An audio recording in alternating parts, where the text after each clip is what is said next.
and that is the issue of congressional insider trading.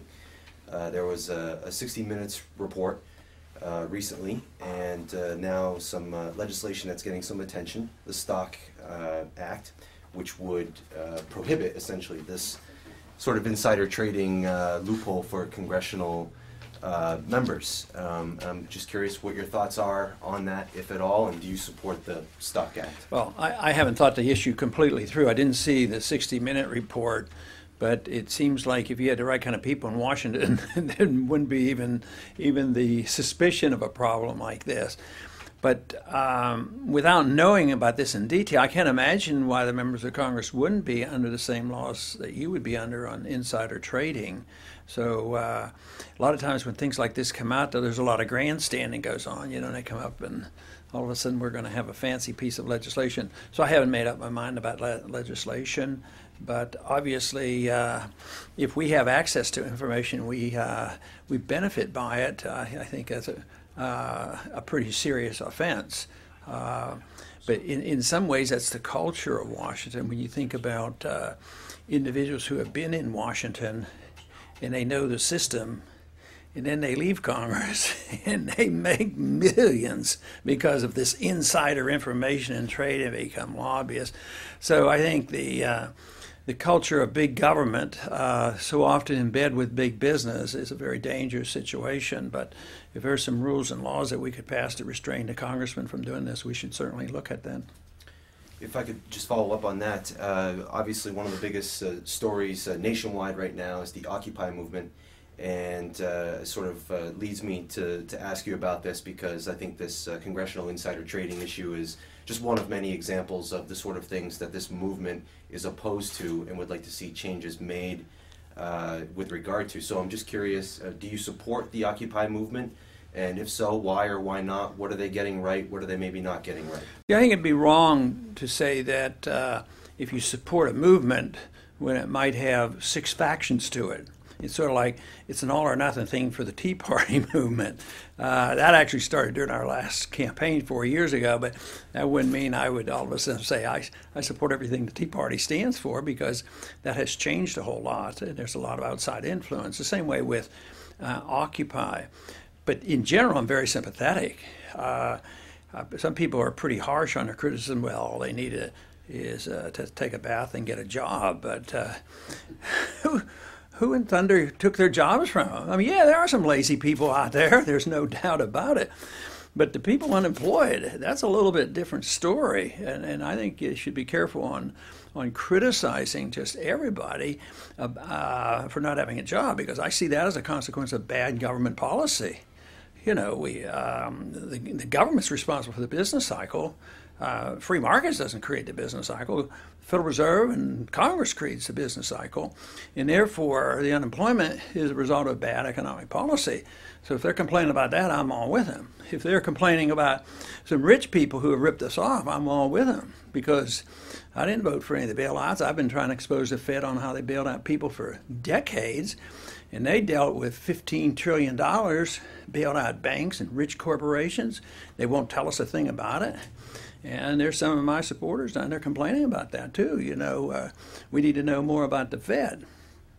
So anytime corporations and banks and others rip the taxpayer off, they have a legitimate complaint. But that is mixed in with people who resent anybody who have made some money. And I don't like that. I think people should be productive. They should be rewarded and not punished. So the two have to be separated out. But I have a lot of sympathy with them, and I'm not going to be jumping on it and say, you know, all they need is go get a job, because I think I understand the business cycle a little bit better than some others. Congressman, you were here 4 years ago, and you finished with about 7% of the vote. And so what, in the primary, and so what is it that has occurred in the intervening 4 years that encourages you to think you're going to do much better this time? Well, I don't think there's any doubt about the conditions of the country have changed. You know, 4 years ago in '07, in one of the debates, I was saying that the recession had already started, and the other Republicans weren't willing to say that because they'd have to be critical of their own party. So they, mocked that. But we were actually in the recession when I said that. And then we had the collapse, which we've been talking about for a long time. So the economic policies have just fallen in my direction, in that it's been my big concern, and the explanation of the business cycle and how we got in this mess, and the warning about the danger of the huge deficit. And there's an explosion of debt now and deficits, and nobody knows what to do. And I've been trying to get some common sense in Washington with both parties about why we don't have to have continuous warmongering and getting involved in one war after another. And now the American people are with me on this. 70% sometimes in a poll are saying it's time to get out of there. We don't need another war. We need to get out of Iraq and out of Afghanistan and come home. And during this period of time, the last 10 years, we've added $4 trillion worth of debt just with the wars going on in the Middle East. So I would say the American people are very much coming in this direction, and that's why I think my numbers are so much better right now. I mean, I'm very optimistic about the difference between now and 4 years ago. It's the difference between night and day. And I think most people realize the country's in a lot worse shape and needs to do something. So, obviously, you've been preaching finance reform of a sort for decades. What do you feel in the Dodd-Frank Act works or doesn't work? Yeah. Well, it doesn't work. Regulations can't compensate for bad policy. And if you have bad congressional policy and bad monetary policy, and think, well, yes, we're going to create easy credit and low interest rates and have all kinds of programs, and say, well, if we watch the regulators, we're going to prevent these problems from cropping up. So you have to deal with the cause. Dodd-Frank's is the Democratic version of Sarbanes-Oxley. You know, we had Enron, so they say it's a lack of regulation. So they passed Sarbanes-Oxley. That added $1 trillion worth of expenses onto the business community at a time when we were moving into a very, very difficult decade. And Dodd-Frank's going to do the same thing, add another $1 trillion. And then they say, wonder why business people don't want to hire people. And then you add on, the medical changes, in Obamacare. I mean, this is devastating. Business people can't make their proper calculations. So I think it's very damaging to the economy, and I don't see a recovery unless we change our attitude about what the federal government should be doing. Could I just follow up with a clarifying question there?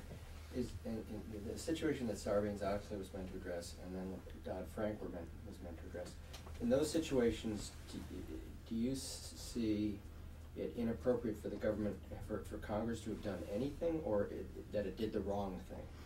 And if what should it have done? When it comes to regulations?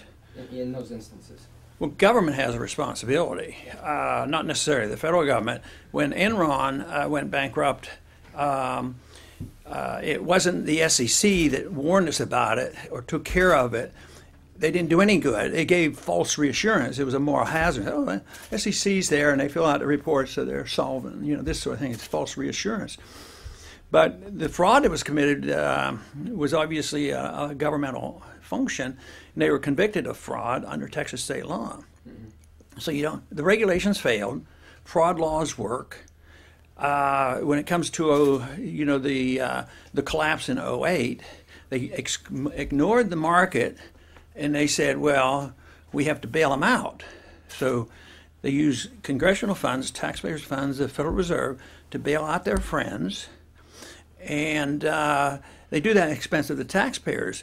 All the derivatives and the mortgages and all the worthless stuff was bought up by the taxpayer and the Federal Reserve and transferred over.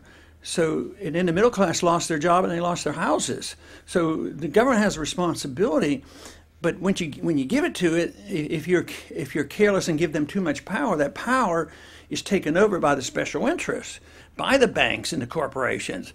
So they made the money when the bubble was being blown up, and they got bailed out. It's a terrible system. So would there have been an appropriate regulatory response that should have been taken that wasn't taken, and if so, what was that? Or Well, it is. It would have been an encouragement and no bailouts, and say if you're bankrupt, you're bankrupt. You can't dump your bad debts onto the people.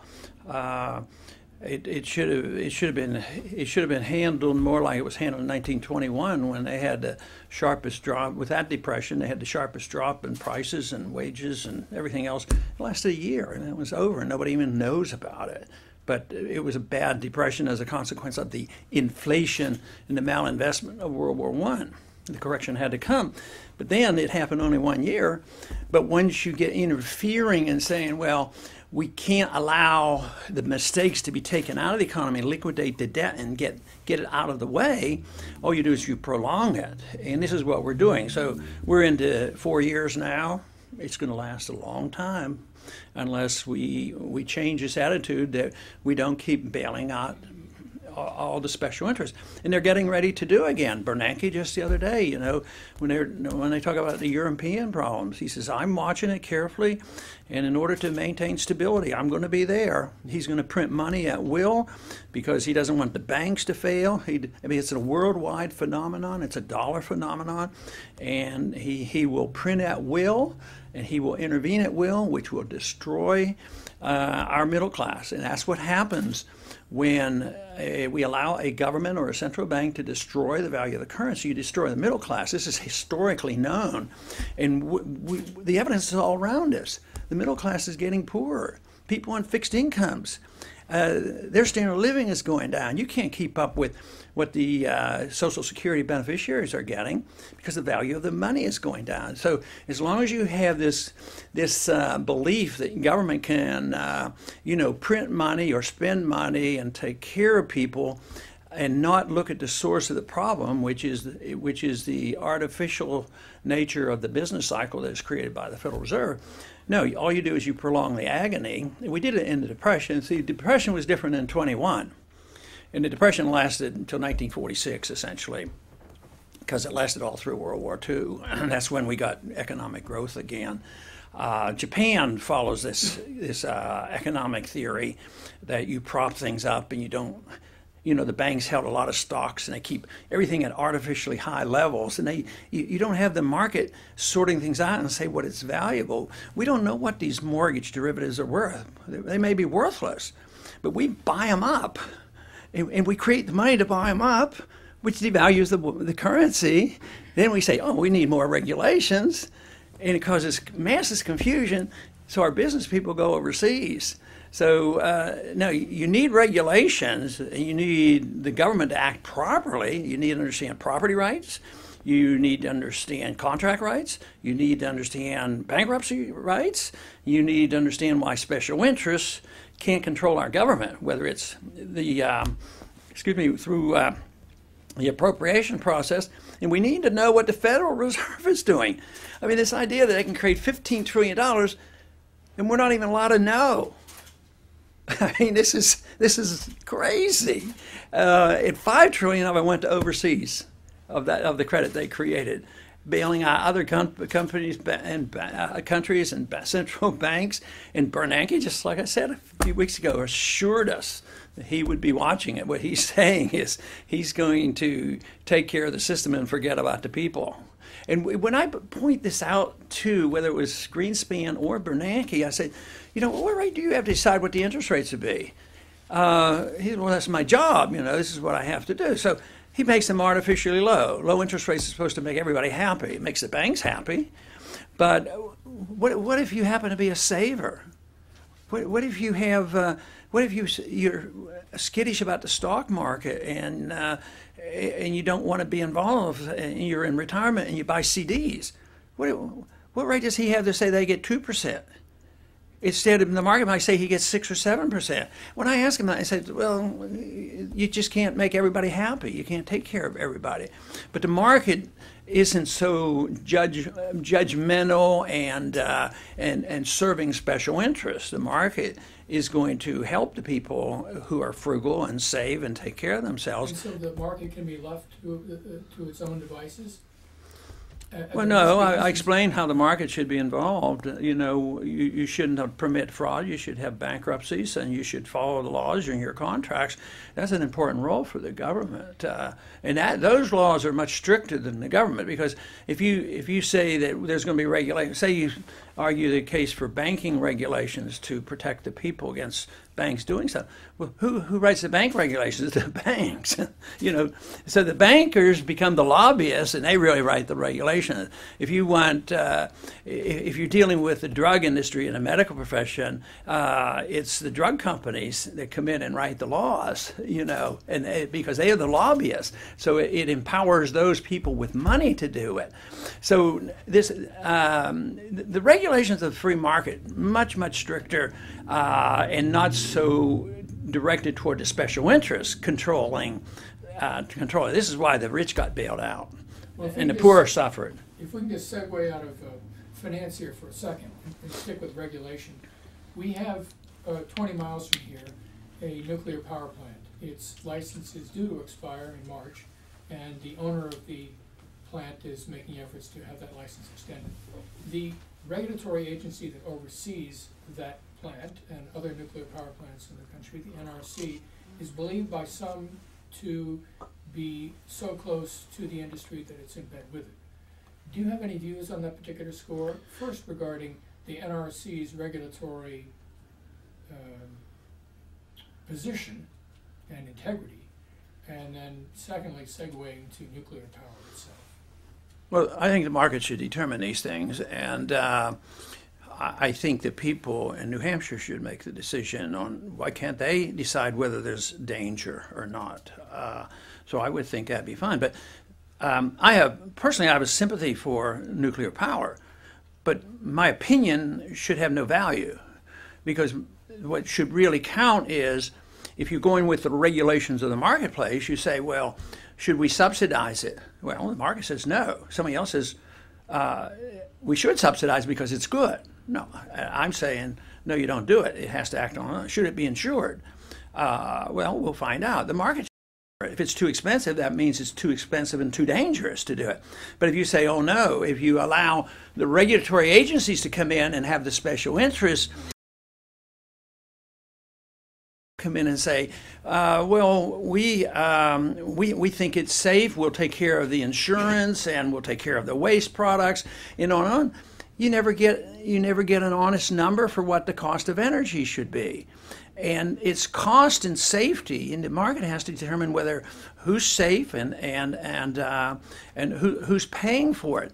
But if you get the taxpayers involved and the regulators involved, the special interests will control it. But I think nuclear power should be very competitive if they can do it safe and get no benefits, no subsidies, and provide cheap, safe energy. Happens to have a pretty good record, you know, on safety, you know. So if you look at the number of deaths from nuclear power compared to hydrocarbons, you know, it's rather minor. But I think it should all be done by trying to get a free market pricing. It's sort of back to the finances. If you don't have free market pricing of your money and your interest rates, you distort things. If you don't have free market pricing in energy, like right now, energy prices are distorted by subsidies to corn because of the special interest. And you say, well, it's important because of environmental reasons and we have to do ethanol. So all of a sudden, the people who are going to benefit, they write the regulations. I want the market to decide. There's no proof that ethanol from corn is going to give you a better price for energy. They may use up more hydrocarbons making the ethanol, and besides, you might be able to get more ethanol out of sugarcane, or you might be able to get more ethanol out of hemp. If you did that, maybe the market would sort this out. As soon as you get the government in there and saying, okay, this is what is good. We are going to subsidize corn. We're going to use 10% ethanol, 20%. It serves the special interest in people. You won't find the right price. And it'll be a distortion, and somebody's going to benefit at the expense of somebody else. So I want the market. The market's pretty smart. Believe me, the market is a lot smarter than the politicians I know, the bureaucrats I know. what do we know about the best thing for you in New Hampshire on what the energy should be? And Bernanke doesn't know what the interest rate should be. And since the regulations are inevitably controlled by the special interests who are going to be regulated, it backfires on us. That's what my contention is. Can I just circle back to the nuclear issue, but just to make sure I understand that I'm understanding what you're saying. So if the market were to determine how this would work, you've mentioned they need to be safe. So would that come about because the free market would require or would lead inevitably to a sufficient insurance market that would then impose safety standards?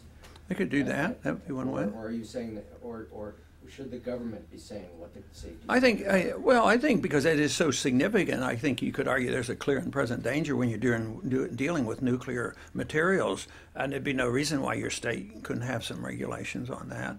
But I think you sort of touched on something that is so important, is the cost of insurance. Tells you, for instance, this is the whole thing about living on the Gulf Coast. I live on the Gulf Coast, and windstorm insurance is too expensive. So we who want to live on the Gulf Coast, not me, but they say, oh, well, let the government insure it. So what do? We build our houses on the Gulf Coast, and they get blown down. And if you don't live on the Gulf, you have to do it. Mm-hmm. But if it's insurance, what if the government was out of it, and it comes in and said, well, to build your house on the beach, it's going to cost you $umpteen. Holy man! I'm either going to go uninsured, or I'll build my house stronger. I wouldn't do dumb things. I wouldn't build there because the government will take care of me, because they're going to insure me. So the insurance rate is very important, and that's the way it would be with a nuclear power plant. If they won't insure it, and it's too dangerous, I don't think we should have nuclear power. But I don't think that would be the case, because I think that's my personal opinion. I think nuclear power is pretty safe. Just think, we've had nuclear submarines since 1950. And they sleep next to a nuclear reactor, and they've never had an accident. So it's pretty good evidence. It's not like it's so dangerous. But I would let it sort out. I wouldn't use subsidies and prop up the energy companies so that they can make more money by not paying for their insurance. And just to clarify one thing, if the safety end of it's going to be left up to the states, how do neighboring states handle that issue? How do you what? Neighboring states handle that issue. So, for instance, the plant we've been talking about. Yeah, I think that's important.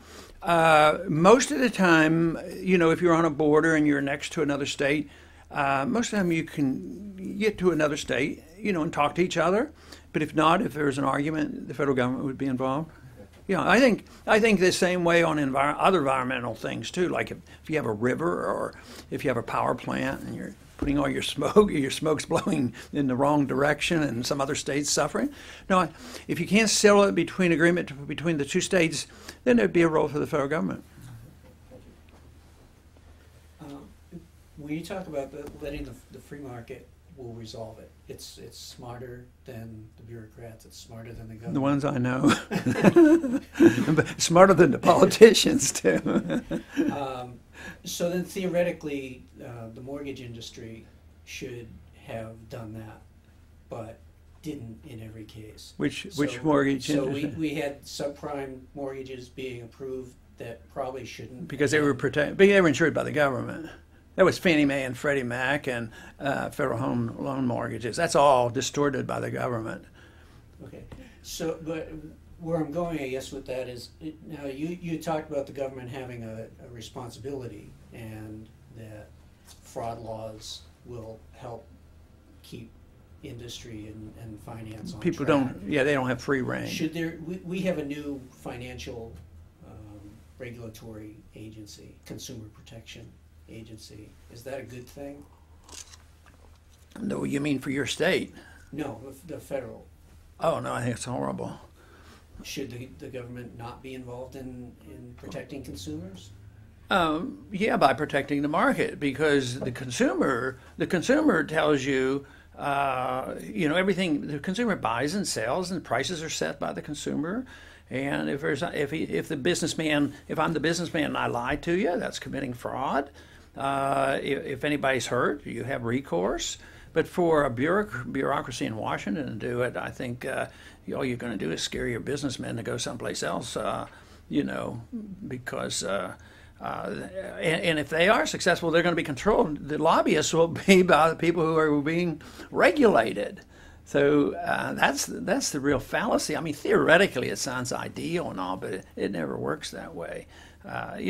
Your safety in your drugs, for instance, it sounds like a reasonable thing. You want safety in your drugs, but the FDA and the drug companies are in bed together, and they squeeze out competitions and build up their monopolies, and they love government medicine because they make more money. The insurance companies and the drug companies, whether it's Democrats or Republicans reforming the medical care system, these corporations run the show.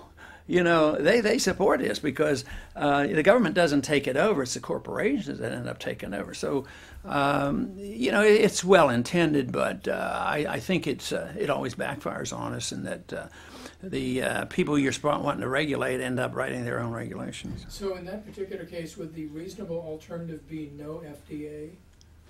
I think so, because I think they've done more harm than good, because sometimes it might take them 25 years to allow a good drug to come onto the marketplace, and the rules and regulation inhibits the options of the physician to use drugs for anything other than not approved by the FDA, which means it slows up research and the cost goes up.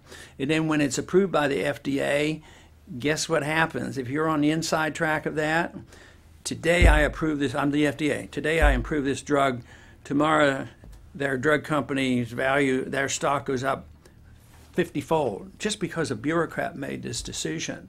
So it's a protection of the corporations is basically what it is. But people weren't dying from bad drugs before we had the FDA. I mean, it didn't happen.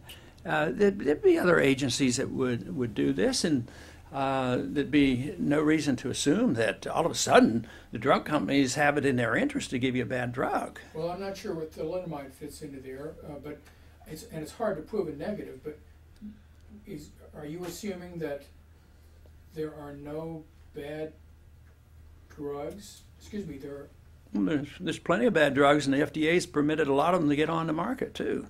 How many bad drugs are on the market now?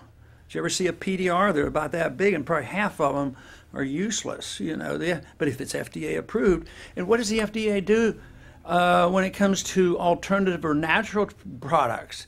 The FDA and the drug industry keeps them off the market. A natural drug product, alternative health care, freedom of choice, it is obstructed from those making those free choices. So it's there to protect the drug industry. So they very often do exactly the opposite. I believe in free choice on picking alternative care, and rather than having it licensed through the FDA and these drug approvals. It delays, it costs so many. This is one reason why drug costs are so high, because it goes through these years and years and years of litigation getting approval, and that's a source of making drug costs much higher in cost.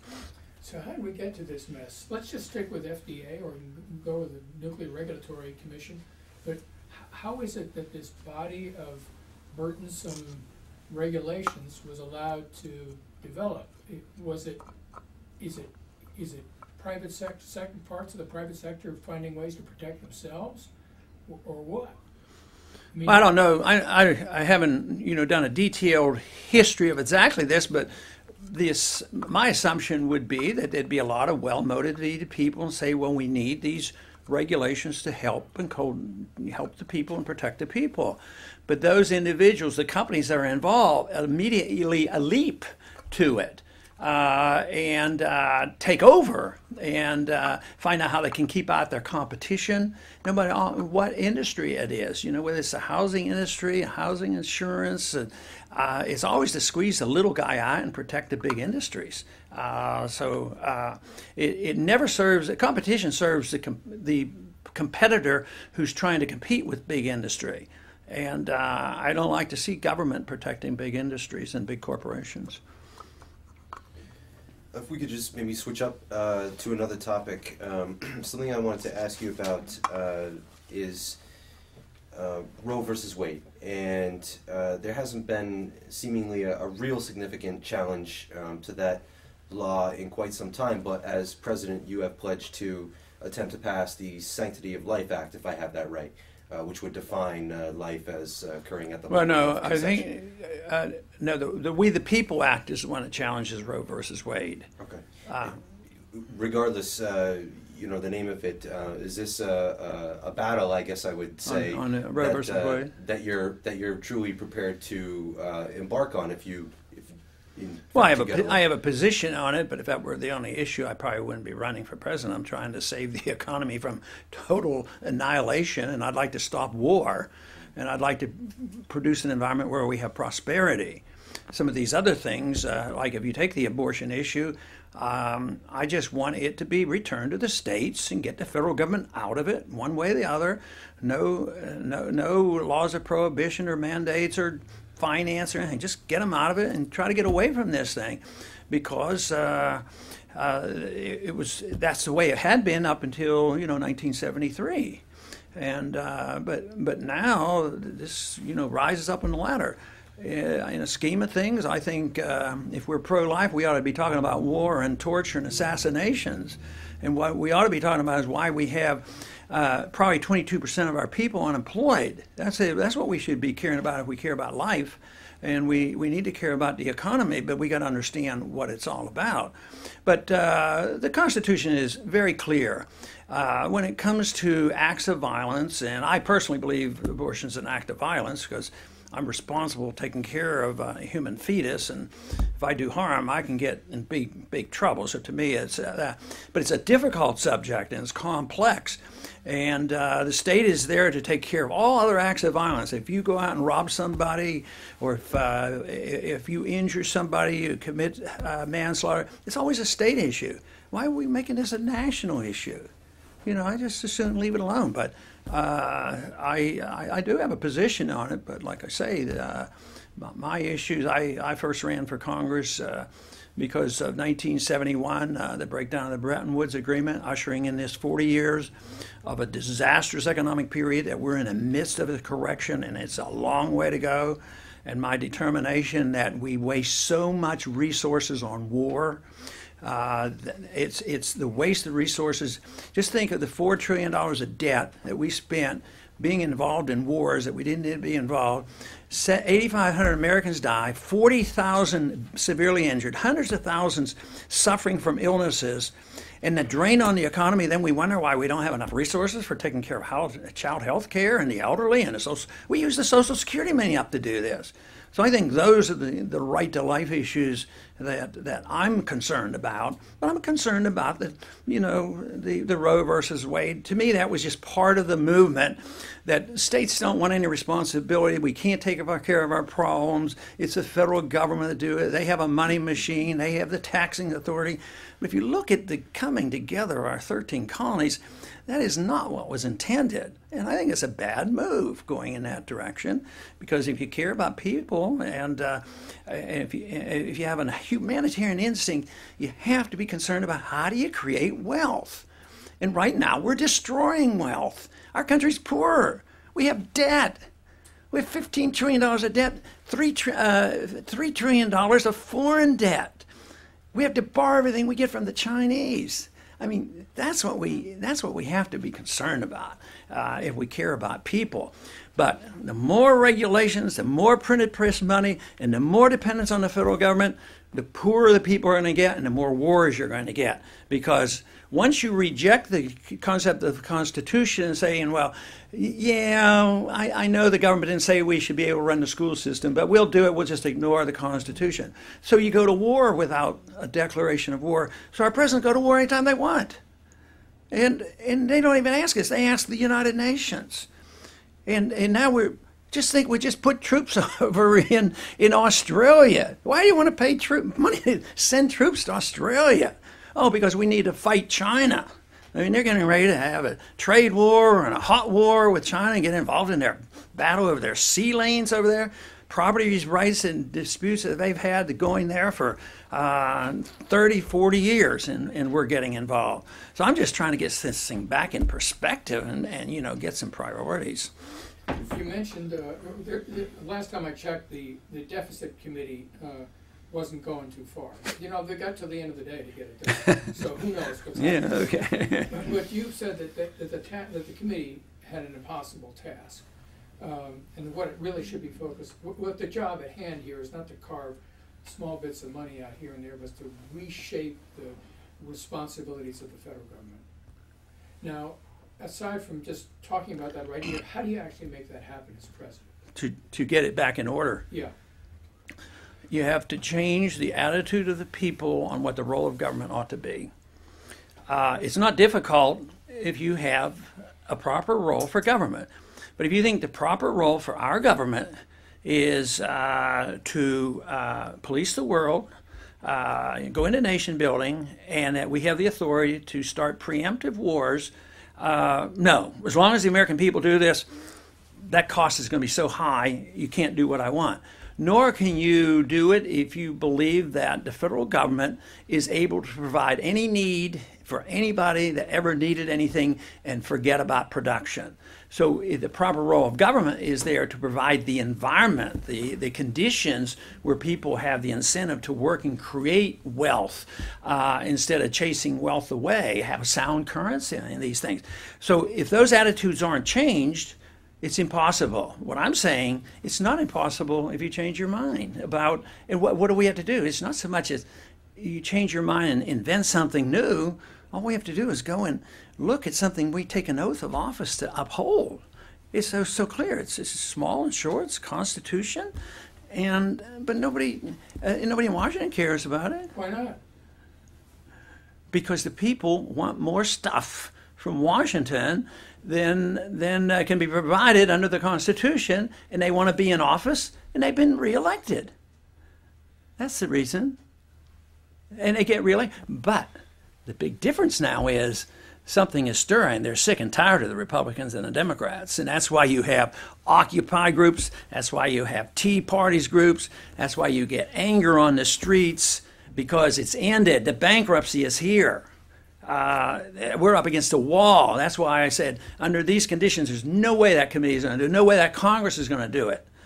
So we have two choices: either go my way, or this thing is going to come very much unglued. You're going to have a financial crisis that will make 2008 look like a picnic, because the currency crisis is coming, and the breakdown of what's happening in Europe, I mean, this is going to be horrendous. So that is why it's so important that we make this decision. This is why I'm begging and pleading people to look. It's not brand new. It's what made America great. It's the free market. It's the free society. It's individual liberty. Let people do what they want. Don't have the government telling us every single day and every single minute how we should run our lives.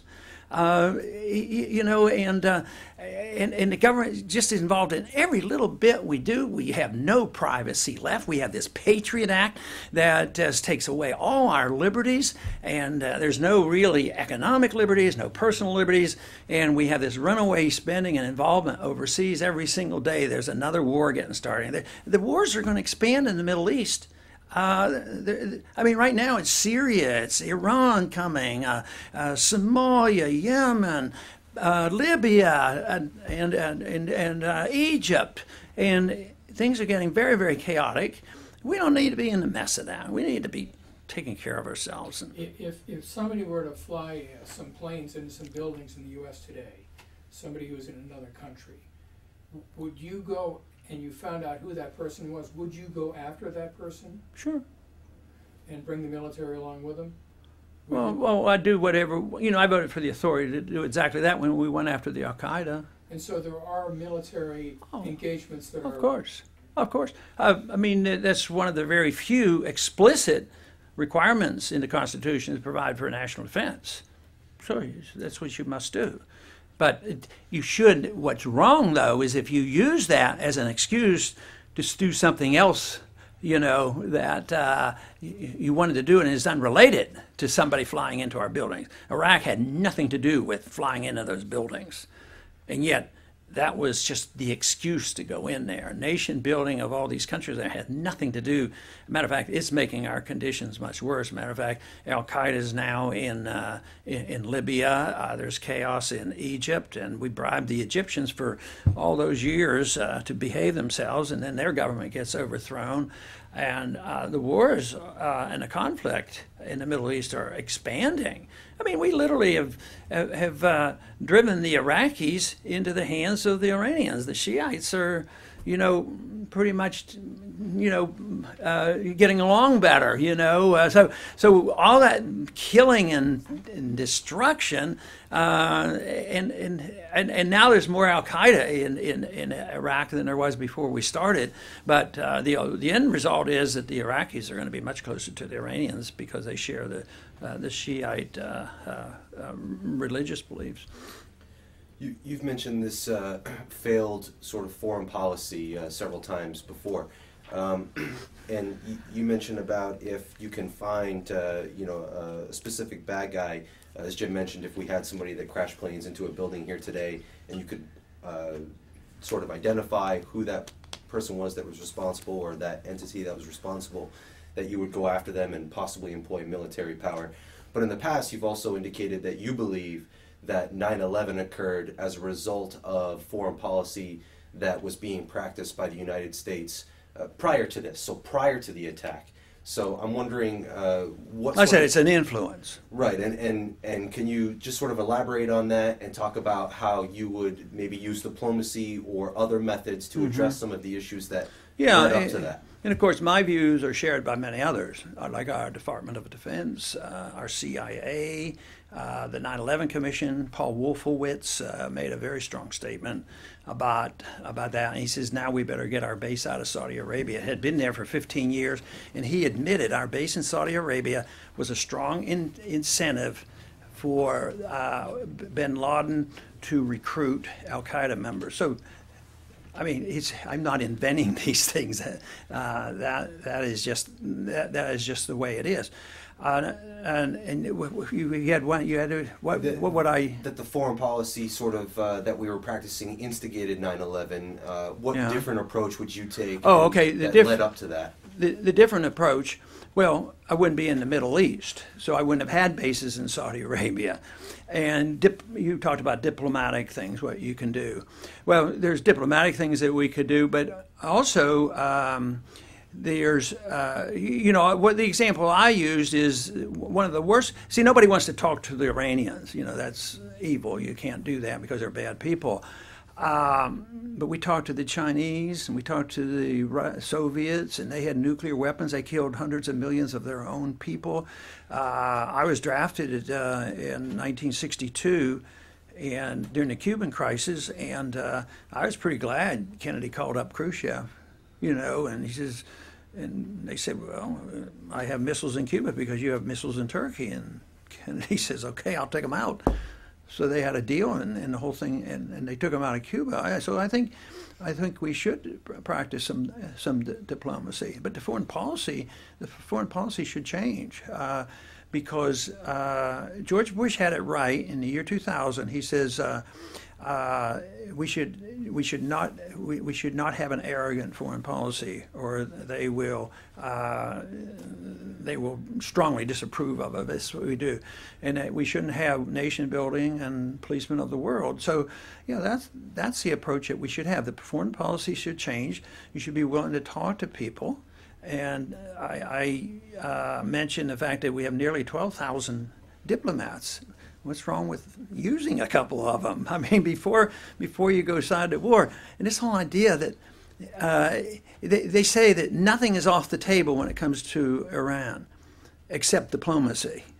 Nuclear weapons are on the table, but diplomacy is not. They won't talk to anybody. So I think a little bit of common sense, but bringing our troops home would make us so much safer.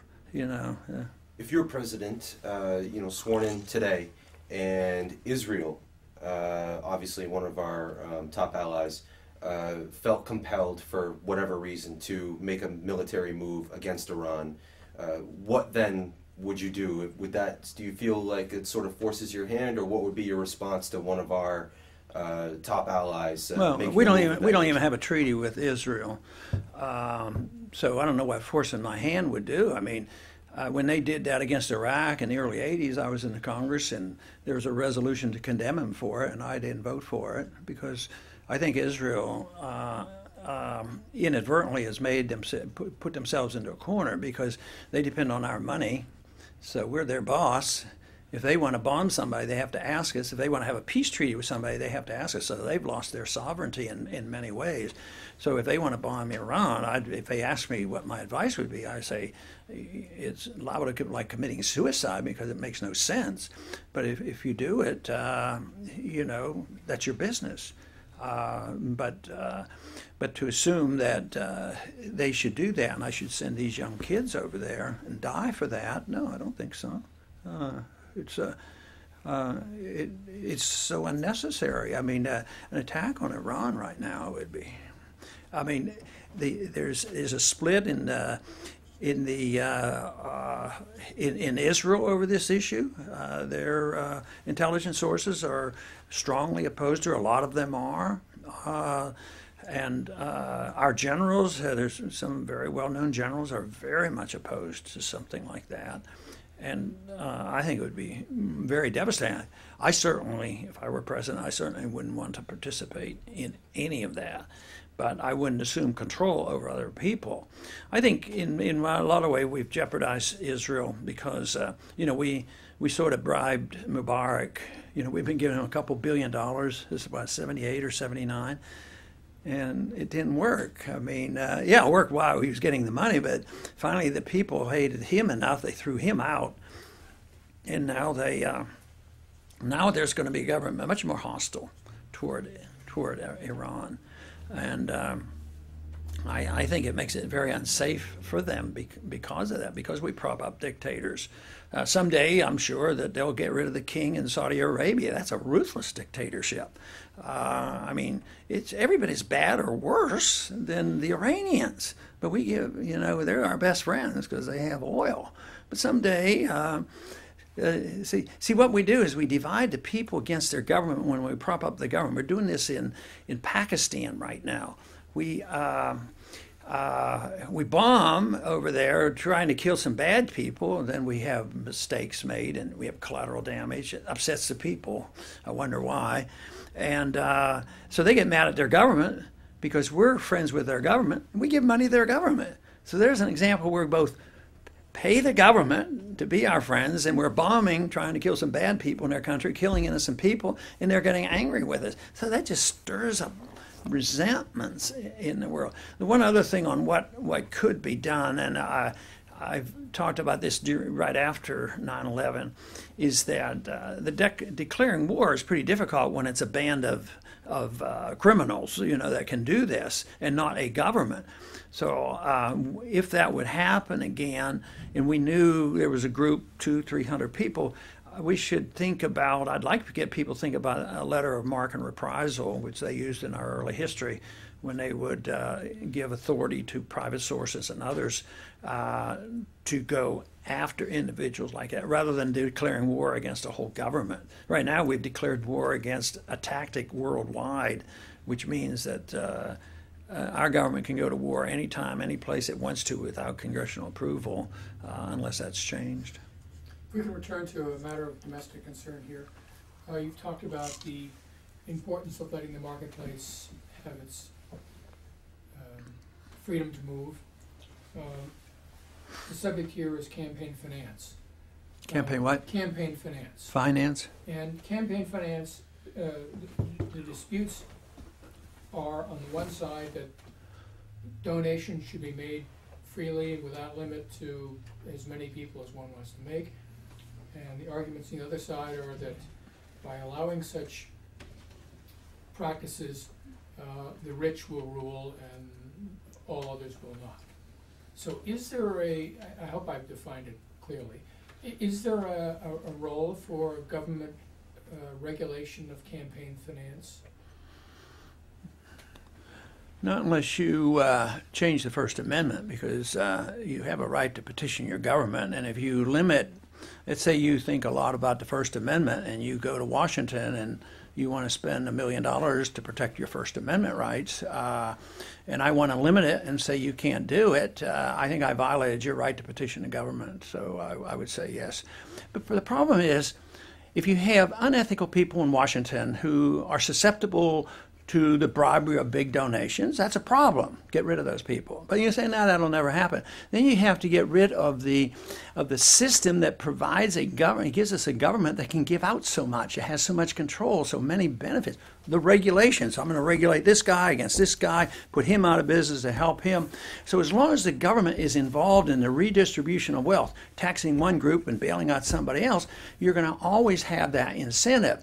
The regulation is just, of the way you spend money is just very superficial. I mean, I've been there a long time, and I don't, nobody bothers me, you know. Nobody comes and asks me for anything, and nobody gives me any money because they know where I stand. So I think the problem is inherent in a system and the kind of people we have. It's a system where the government is way too big and they have too much power. But to say that because the system is flawed, that I should regulate your right to defend what you believe in, would be wrong. You should be able to spend any amount of money you want to defend the part of the Constitution you believe is worth saving. So I don't think that we should. You know, and some of these provisions are that, okay, let's say I'm a corporation and I'm spending more money than you might think I should, you know, lobbying Washington and influencing politicians and all. Okay, let's say all these corporations can't do it. Well, what about the corporations in the media? What if you're on a TV station? What if you're on a newspaper? I mean, all of a sudden you get more power. So I'm taking my opportunity to spend money down in Washington. You take that away from me. But if I have a TV station, all the information comes from that corporation. How are you going to regulate that? Oh, then you say, well, we're going to regulate time. You know, we're going to make you have balanced time. Yeah, sure. Well, that's been rejected long ago. Yeah, so that's, but they keep talking about it. They want to come back. So what you do is if you deny one group the right to lobby and petition the government, you might give more power to another group, and that wouldn't be fair. So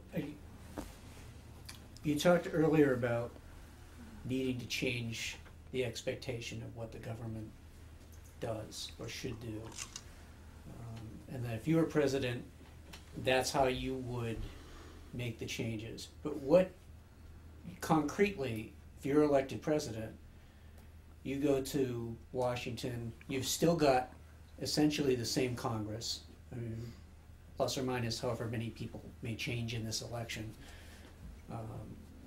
You've still got the guys who are taking money from special interests.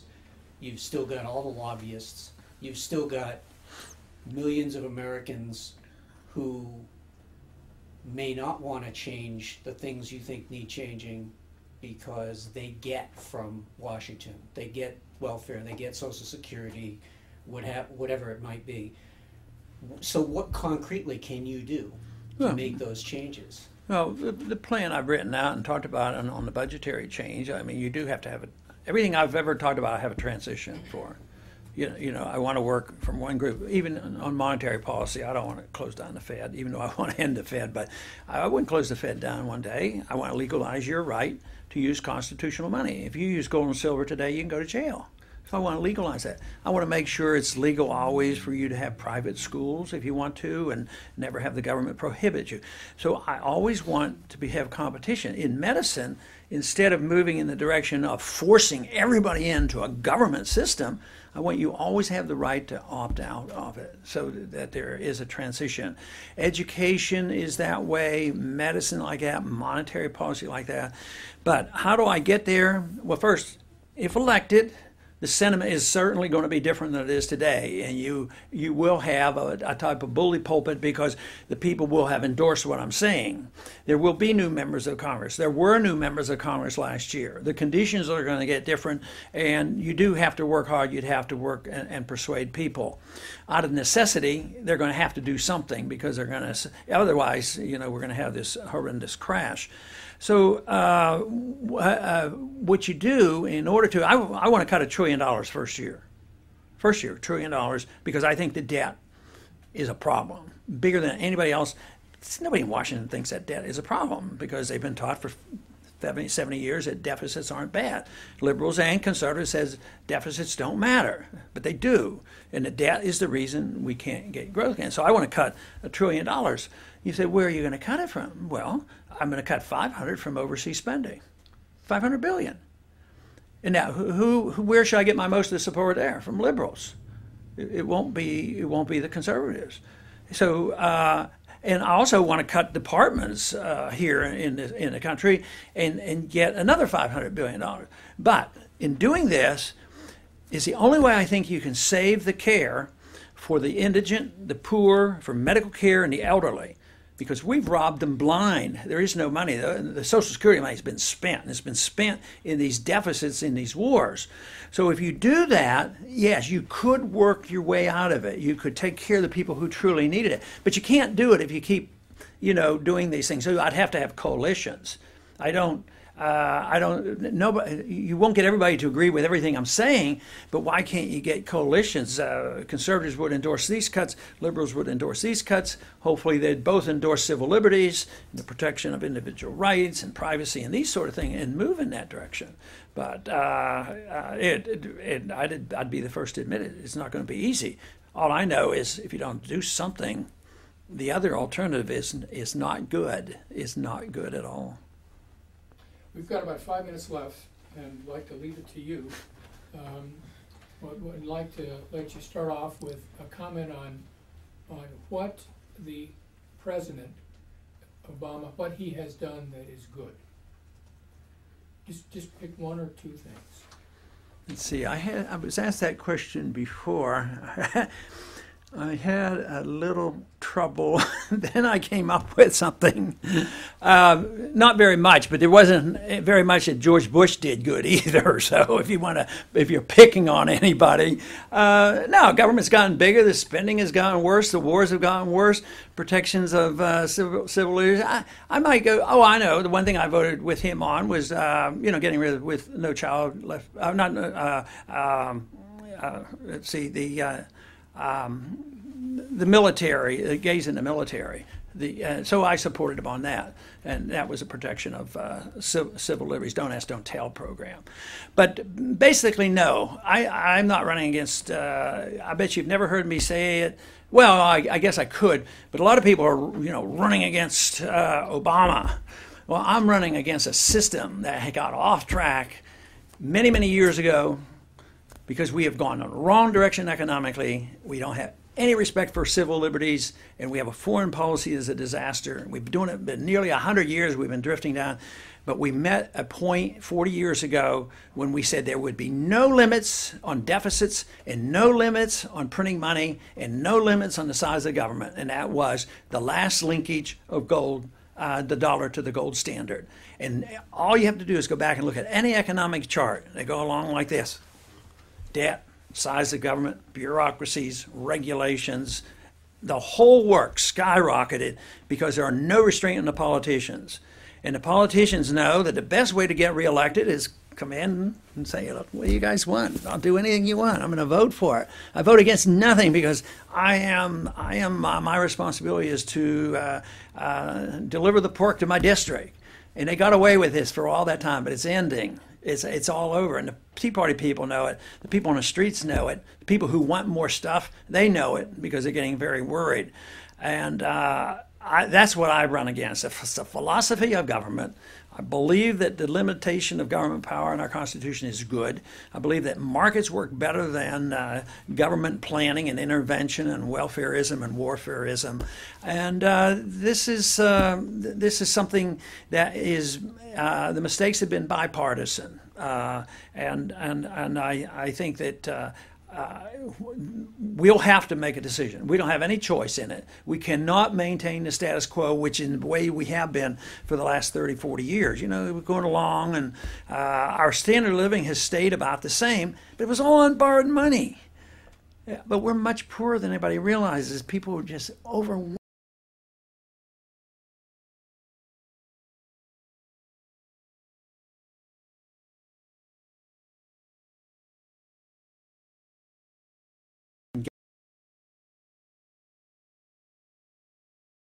optimistic about things the way they're going, because in spite of it, there's a lot of young people I talk to and a lot of college kids I talk to, and they know exactly what's going on, and they don't like what they're getting.